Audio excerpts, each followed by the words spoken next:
विश्लेषणात्मक तरीके से आगे बढ़ते हैं जहां से क्वेश्चन आएगा। और जो क्वेश्चन आएगा वो ये है कि आखिर जब ये युद्ध हुआ तो आखिर मराठों की हार क्यों हुई। आप सब जानते हैं ये एक ऐसा युद्ध है और इस युद्ध में दोनों तरफ से बहुत मात्रा में सैनिक थे, बहुत सैनिक थे, लेकिन फिर भी मराठे क्यों हारे। वो मराठे जिनके बारे में लगभग कहा जाता है ये युद्ध हारना नहीं जानते, आखिर वो क्यों हार गए। तो पहला प्रश्न है कि आखिर अफगान मराठा या पानीपत युद्ध का कारण क्या है, वो 3 पॉइंट मैंने लिखा दिए। मराठा अफगानों की बढ़ती महत्वाकांक्षा, एक्सप्लेन। दूसरा, अब शक्ति का केंद्र दिल्ली ना होकर मराठे थे, अतः अगर हिंदुस्तान में किसी अन्य को सर्वोपरि बनना था तो मराठों से ही लड़ता। और तीसरा, पंजाब का घटनाक्रम।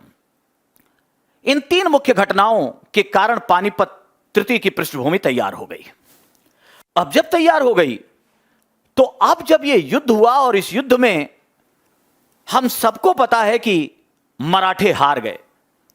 अब मराठे हार गए, इसी की तहकीकात करनी है और तब पॉइंट पे आएंगे आखिर जो पराजय हुई।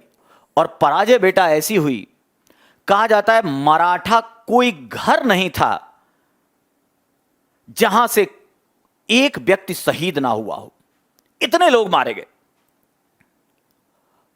और जब इतने लोग मारे गए तो आखिर इनकी पराजय के कारण क्या थे, इसको एक एक करके देखते हैं।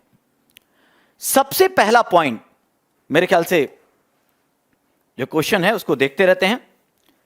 अगर हम इस पूरे एपिसोड को देखें, पराजय के कारणों में देखें, तो एक तरफ ऑब्वियसली पराजय मराठा, विजेता अब्दाली या अफगान। एक चार्ट से देखते हैं। मराठों का जो सेनापति है उसका नाम है सदाशिवराव भाऊ, सदाशिवराव, जिन्हें पॉपुलर नाम भाऊ। और यहां ऑब्वियसली अब्दाली है, दुर्रे दुर्रानी अपनी पदवी रखता था अब्दाली। ये जब पॉइंट वाइज अगर हम पराजयों की चर्चा करें और उसके बाद उसको विजुअलाइज करें तो ज्यादा बेहतर आपको चीजें समझ में आएंगी। और अगर इस चीज को देखें तो सबसे पहले सदाशिवराव भाऊ वर्सेस जो अब्दाली का नेतृत्व है, सैनिक लगभग दोनों तरफ हम मान के चलें कि सैनिकों की संख्या किसी तरफ कम नहीं थी। सैनिक हम कह सकते हैं दोनों तरफ बराबर थे। कहा जाता है कि मराठों की तरफ से 50,000 प्लस, तो दूसरी तरफ अगर हम अन्य अब्दाली की तरफ से देखें तो इसकी सेना तो लगभग 80,000 प्लस थी। क्यों थी, अब आते हैं, क्योंकि हमें पराजय के कारण पढ़ने हैं कि आखिर वो क्यों हार गए, जो सोचा नहीं गया था कि वो हार भी सकते हैं। पॉइंट वाइज अगर बात करें कि आखिर मराठों की हार क्यों हुई, तो सबसे पहला पॉइंट आप ये देखिए कि आप सब जानते होंगे कि मराठा बेसिकली गोरिल्ला युद्ध प्रणाली में प्रवीण थे, स्किल्ड थे। मराठे गोरिल्ला युद्ध प्रणाली में बड़े दक्ष थे। आपको याद होगा शिवा के बाद बाजीराव प्रथम को माना जाता है कि गोरिल्ला युद्ध में इनका कोई सानी नहीं। गोरिल्ला युद्ध माने छापामार युद्ध प्रणाली। और ये बताओ, छापामार युद्ध वहां करोगे ना जहां जंगल होगा, जहां पहाड़ होगा, जहां पठार होगा, छुपने की जगह होगी। लेकिन क्या पानीपत एक विस्तृत मैदान है। ऐसे में गोरिल्ला युद्ध प्रणाली की जो स्थिति थी वो पानीपत में नहीं मिल पाई। जो उनका आर्ट था जिसमें कोई सानी नहीं थी, वो यहां अवेलेबल नहीं था। दूसरा, इसी समय अगर हम देखें तो एक और सेनापति, मराठा सेनापति जिनका नाम राघोजी था, ये जब भी उत्तर भारत में आते थे, उत्तर भारत में बेसिकली जो अभियान इससे पहले था राघोजी ने किया था, वो लगातार जीतते थे। और अभी तक जो सदाशिव राव थे, जो इस युद्ध के सेनापति थे, सदाशिव राव ने ज्यादातर लड़ाइयां दक्षिण में लड़ी हैं और दक्षिण में लड़ी 1759 में निजाम को हराया और इनकी बड़ी गूंज, पूरा सब लोग इसको बहुत मानते थे और इसमें कोई शक नहीं है, लड़ाका बेहतरीन था। लेकिन इनके पास उत्तर भारत या मैदानी क्षेत्र में लड़ने का अनुभव उतना नहीं था जितना राघव का, लेकिन राघव जी इस युद्ध में नहीं आए। इसका मतलब यह है कि कहीं ना कहीं जो पहला पॉइंट है, जो युद्ध का अनुभव है मराठों का और जो सेनापति है, वो उस क्षेत्र में लड़ने का जो उनकी दक्षता है या लड़ने का जो अनुभव है वो उतना पर्याप्त नहीं था। ठीक, पहला पॉइंट क्लियर। तो जब विस्तृत मैदान में आए तो ऑब्वियसली उनकी वो रणनीति जिसके कारण वो जाने जाते थे वो चीज नहीं मिलेगी। दूसरा पॉइंट, जो एक और इंपॉर्टेंट चीज हमें समझनी है, वो ये कि मराठों ने जो युद्ध, गतिशील युद्ध प्रणाली, डायनेमिक, मोबाइल, गतिशील युद्ध प्रणाली नहीं अपनाई। गतिशील युद्ध प्रणाली, गतिशील युद्ध प्रणाली नहीं अपनाई मराठों ने। क्या होता गतिशील? मूवमेंट, तेज, अचानक चेंज कर देना मूवमेंट को। आप इधर से आ रहे हैं और आपके पास ये क्षमता हो कि अगर इधर मजबूत पड़ रहा आप घूम के दूसरी तरफ जाएं। और इसका कारण था कि अफगान और मराठों को देखें तो मराठों के पास अगर तोपों की बात करें तो भारी तोपें थीं, उन्हें अचानक उनका मुख नहीं मोड़ा जा सकता था, जबकि अफगान ऊंटों पर हल्की तोपें लाए थे और इसके कारण इनका मूवमेंट बड़ा फास्ट हो सकता था। और मूवमेंट फास्ट हुआ तो अचानक रणनीति, और जानते हैं जो गतिशीलता है युद्ध में वो हमेशा, वॉरफेयर पढ़ रहे हैं आप, मिलिट्री स्ट्रेटजी, मिलिट्री प्रोग्राम पढ़ रहे हैं आप, तो यहां पर इस तरीके से जो गतिशीलता की कमी थी इसने भी मराठों को प्रभावित किया। तीसरा जो तत्व है, तीसरा, इस मामले में एक और चीज हमें जाननी है जो बड़ा इंपॉर्टेंट है कि इब्राहिम गारदी, ये इब्राहिम गारदी साहब मराठा तोपखाने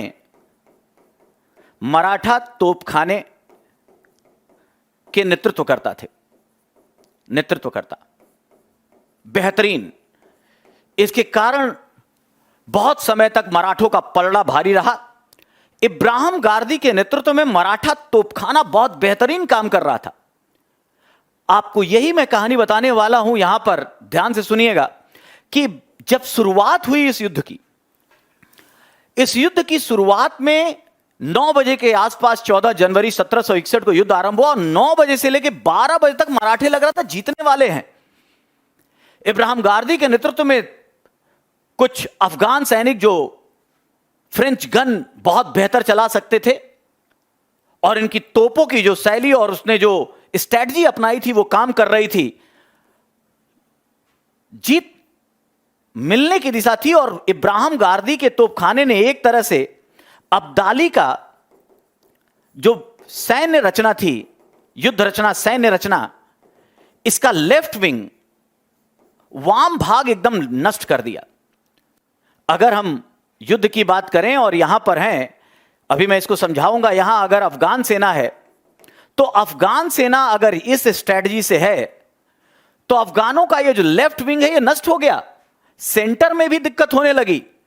और इधर से इब्राहिम गारदी की फोर्सेस ने बहुत तेजी से, उसकी तोप शैली ने बहुत अच्छा काम करना शुरू किया। लेकिन तभी एक रणनीति में गलती यह हुई कि यहां तेजी से कुछ और सैनिक, मराठा की दूसरी जो टुकड़ी है घुड़सवार, वो तेजी से आगे निकल गई लड़ने के लिए। जब तेजी से आगे निकल गई, इब्राहिम गारदी का तोपखाना पीछे, और यहां पर अगर मराठा सैनिक हैं तो अब वो बेचारा तोप चलाता, खुद मराठे मरते।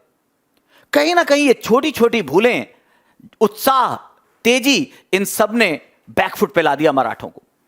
लेकिन तोपखाने के द्वारा इब्राहिम गारदी के समय और शुरुआती जीत मिलने लगी। इन सबके बीच एक जो सबसे महत्वपूर्ण बात है, चौथा, कि एक तरफ अब्दाली अब्दाली को साथ मिला भारत के क्षेत्रीय शासकों का। यही से दुर्भाग्य, इस पॉइंट को मैं लास्ट लिखाना चाह रहा था, लेकिन एक पॉइंट देखिए, क्यों हम हार गए, क्यों मराठे हार गए, क्यों अब्दाली अफगान जो बाहर से आया वो जीत गया, लेकिन यहां की शक्तियों ने यहां के मराठों का साथ नहीं दिया, विदेशी का साथ दिया। उसका कारण यह है कि अब्दाली, रुहेलखंड आपने सुना होगा शायद, रुहेलखंड आजकल बरेली, उत्तर प्रदेश में एक जिला है बरेली, गाना सुना होगा, झुमका गिरा रे बरेली के बाजार में, वही बरेली। उस बरेली या उस रुहेलखंड में रुहेल शासक थे, उसका नाम था नजीबुद्दौला। ये नजीब जो है, कहा जाता है नजीब ने बहुत इस युद्ध में अब्दाली की तरफ, अब्दाली के साथ लोगों को करने में सबसे बड़ी भूमिका इस नजीब की थी, रुहेला था। और सबसे दूसरा जो पक्ष जब इसमें आ गया वो था अवध का नवाब, वही अवध का नवाब जो 1764 में भी बक्सर लड़ेगा, सुजाउद्दौला। सुजाउद्दौला, ये दो मेन शक्तियां अहमद शाह अब्दाली के साथ हैं। आप देखिए दिल्ली के कितना पास ये बरेली वाला रुहेलखंड रीजन है, और अगर ये रीजन है, क्षेत्र है, तो ये भी साथ है। और अवध प्रॉस्परस है, कहा जाता था उस समय सबसे ज्यादा अगर सैनिक कहीं हैं किसी इस क्षेत्रीय शासक में तो अवध है, 1.5 लाख सैनिक कहा जाता था इसके पास है। और अवध और इस रुहेला की मदद से, नजीब की मदद से अहमद शाह अब्दाली पावरफुल हो गया। लेकिन अगर दूसरा पक्ष देखें मराठों का, तो मराठा जिनका एक पुराना और इस देश के इतिहास में एक वर्ग जिसकी लड़ाई में बड़ी भूमिका है, राजपूत, राजपूतों ने मराठों का साथ नहीं दिया, मराठों के साथ कोई खड़ा नहीं है। और मैं वो बता रहा हूं जिनको होना चाहिए था वो भी नहीं है। कौन नहीं है? राजपूत नहीं है। क्यों नहीं है? तो यहीं पर एक शब्द आता है, शायद आप जानते होंगे, मराठा राजस्व का एक बहुत बड़ा भाग होता था चौथ। मराठा साम्राज्य की अर्थव्यवस्था में दो महत्वपूर्ण पहलू हैं, एक का नाम है चौथ, एक का नाम है सरदेशमुखी। अभी यहां चौथ की बात करते हैं। मराठे क्या करते थे, चौथ को सामान्यतः 1/4 समझो, चौथाई समझो। क्या समझो? चौथाई, 25%। चूंकि मराठा साम्राज्य की अपनी परिस्थितियां, वहां का भूगोल, वहां का आर्थिक संसाधन इतना रिच नहीं था जिसके दम पर वो पूरे हिंदुस्तान में प्रभावी रूप से आगे बढ़े। उन्हें पैसे की जरूरत थी और राजस्व का एक बहुत बड़ा स्रोत था चौथ। क्या करते थे? पड़ोसी राज्यों से उनके कुल राजस्व का 1/4 वसूलते थे। क्लियर हो रहा है? जो राज्य हैं उनसे 1/4 लेते थे कि आप हमें राजस्व का 1/4 हिस्सा दें, हम आपके यहां अटैक नहीं करेंगे, और एक तरह से संरक्षित राज्य, अगर आप पे अटैक होगा तो हम आपकी रक्षा करेंगे, है ना? तो कहने का मतलब ये चौथ राजस्व उनके लिए जरूरी था, और इसीलिए शायद मराठे इतना आगे बढ़े। चौथ मराठा साम्राज्य की मजबूती में भी इंपॉर्टेंट था, और इसी चौथ ने कहीं ना कहीं यह युद्ध हरवा दिया। क्यों? क्योंकि आप जब राजपूतों से भी चौथ वसूली करने लगे, जाटों से चौथ वसूली करने लगे, सिखों से चौथ वसूली की बात सोचने लगे, ऐसा करने के बाद जितने क्षेत्रीय शासक थे इनके इस कृत्य से दुखी थे और कोई इनके साथ नहीं आया। इस समय भरतपुर का जाट कहा जाता है प्लेटो ऑफ जाट्स, जाटों का अफलातून। देखो अंग्रेजी में कहते हैं प्लेटो ऑफ जैट्स, और हिंदी में कहते हैं जाटों का अफलातून शासक, सबसे प्रभावी शासक भरतपुर रियासत थी जाट साम्राज्य की। उनका नाम था सूरजमल। सूरजमल साहब ने आंशिक सहायता जरूर की। कुछ दिन मराठा सेना इनके यहां टिकी। सूरजमल साहब ने सजेशन भी दिया कि जो भारी चीजें हैं, जो युद्ध में बहुत आवश्यक नहीं है, जो गतिशीलता को प्रभावित करें, वो सब यहां रख के जाइए। लेकिन सदाशिवराव उस युद्ध और जीत के लिए ये सारे किसी इस तरह की सजेशन को मानने को तैयार नहीं हुए। और इसीलिए कहा जाता है कि अगर एक पार्शियल हेल्प पूछा जाए, आंशिक सहायता, तो केवल जाट सम्राट सूरजमल ने की। सूरजमल इस क्षेत्र में बड़े प्रभावी शासक हो चुके थे, और जब यहां तक कि दिल्ली लाल किले पर अटैक कर कर भी उन्होंने अपनी प्रभुता स्थापित की थी, लेकिन पूरी तरह से युद्ध में अगर कहा जाए तो यह भी नहीं आए। तो एक तरफ अब देखो हार का कारण, एक तरफ उनके पास क्षेत्रीय शासकों, अब्दाली के साथ क्षेत्रीय शासकों, यहां के लोगों की टीम है, और अवध जैसा सम्राट खड़ा हुआ है, पैसा और सेना दोनों में मदद कर सकता है, रसद में मदद कर सकता है। और दूसरी तरफ मराठे अलग थलग पड़ गए, आइसोलेटेड पड़ गए, अपनी जमीन से इतना आगे हैं, अपनी जमीन अपने देश से छोड़कर आगे आए हैं। तो अतः इनको ये अकेलापन कहीं ना कहीं उनकी हार का सबक बना। ये राजनीतिक एकता ना हो पाना मराठों की हार का एक प्रमुख कारण रहा। इन सबके अलावा अगर हम नेक्स्ट पॉइंट लें, पांचवा कारक, तो यहां पर आप देखेंगे फिफ्थ रीजन में, अगर ये दिल्ली है तो दिल्ली से लगभग 100 किलोमीटर के आसपास उत्तर में पानीपत है, आजकल हरियाणा में। और आप दिल्ली में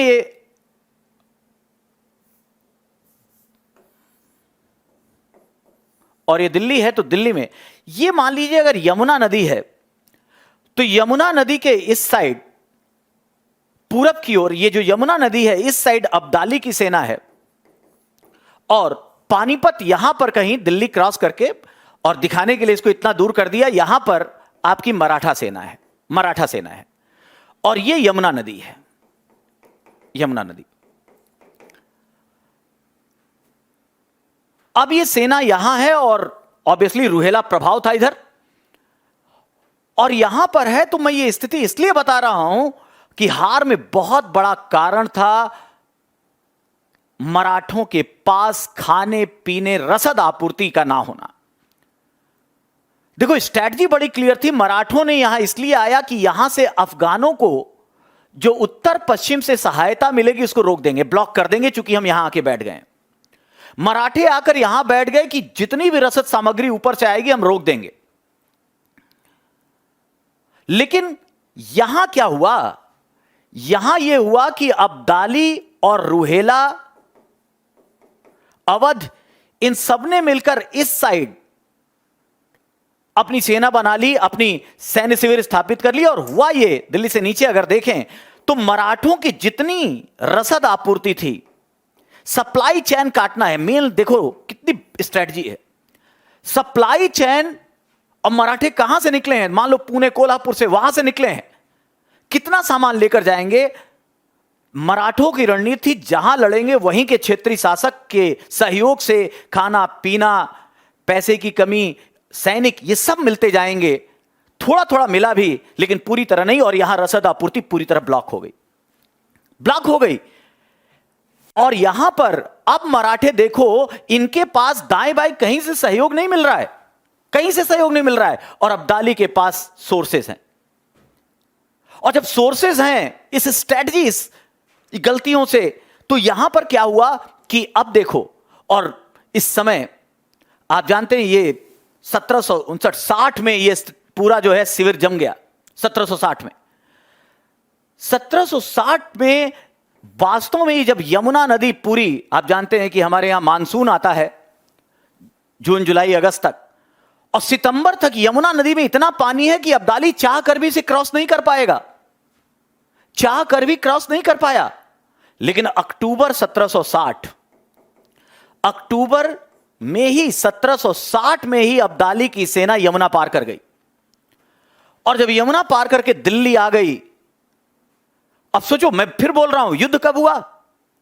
1761 में, 14 जनवरी पढ़ने जा रहे हो। और ये आमने सामने कब आ गए? एक तरह से 1760 अक्टूबर के बाद। कहा जाता है 2 महीने युद्ध नहीं हुआ, दोनों आमने सामने सेनाएं रहीं। एक सेना के पास सप्लाई चैन है, दूसरी की सप्लाई चैन टूट गई है। क्या होगा? हुआ यह कि बेटा मराठों के पास रसद नहीं रही, रसद नहीं रही। घोड़े, जानवर, मैं जानवर बोल रहा हूं, जानवर मरने लगे, मराठा सैनिकों ने उपवास रखना शुरू कर दिया, इसलिए कि लड़ाई करनी है। उन्होंने सेनापति कहीं कमजोर ना पड़ जाए, उपवास रखना शुरू कर दिया। रसद आपूर्ति कहीं से नहीं हो रही है और ऐसे में हालत हुआ। लेकिन कितने दिन, 2-2.5 महीने जब यह हालत हो गई और भूखों मरने की स्थिति आ गई, तो मराठा सैनिकों ने सेनापति से कहा कि सर, भूखों मरने से अच्छा 1-2 को मारकर मरा जाए, युद्ध किया जाए, वीरगति प्राप्त की जाए।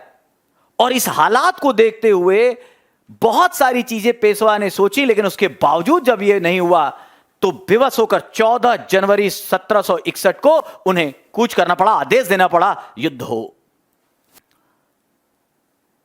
क्लियर है? मतलब यह है कि एक चीज जिस पे हमें ध्यान देना है, शौर्य में, पराक्रम में मराठा 19 नहीं थे, लेकिन कई जगहों पर वो क्यों पिछड़ते चले गए, स्ट्रैटेजी में वो क्यों पिछड़ते चले गए, इस बात को समझना है। और यहां सबसे बड़ी जो बुनियाद है वो कहीं ना कहीं इस रसद आपूर्ति ने कर दी। इसी के साथ एक छोटी चीज और थी जिसे हमें समझना चाहिए। अफगान सेना के पास रिजर्व सेना है, अभी युद्ध में जितने हैं रिजर्व में ले आ सकता है अगर मारे गए, लेकिन मराठे जितने सैनिक लड़ने आ रहे हैं सब एक साथ झोंक दिए गए। मजबूरी थी, क्योंकि सप्लाई नहीं थी और जहां से जितनी फोर्स आई थी 50,000 प्लस, वो सब एक साथ थे। अब इस रिजर्व का ना होना, आप समझ ही रहे हैं कि थके हुए या घायल सैनिकों की जगह लेने के लिए कोई नहीं था, और इस कारण भी कहीं ना कहीं मराठा पिछड़ गए, मराठा हार की ओर बढ़ने लगे। और इन सब में 2 चीजें और थीं। इस पॉइंट को, इस चीज को स्ट्रैटेजी में जरूर बनाइएगा। ये जो मैं बातें बता रहा हूं, संभवतः आपको किसी भी इस तरह की किताब, चाहे BL ग्रोवर यशपाल हो, चाहे RL शुक्ल साहब हो, बिपिन चंद्रा साहब हो, इनमें इस तरह की चीजें नहीं होंगी। तो स्ट्रैटेजी को आप बनाते रहिएगा। मेंटर का फायदा ये, क्योंकि हम लोग जितने भी इंपॉर्टेंट चीजें हैं सबको देखकर और यूपीएससी के हिसाब से जो चीजें हैं आपको दी जाए कि आपका भटकाव रुके। अगर 10 किताब एक ही बात पर आप पढ़ने लगेंगे तो पता चला सिलेबस इतना बड़ा है कि आप भटक कर रह जाएंगे।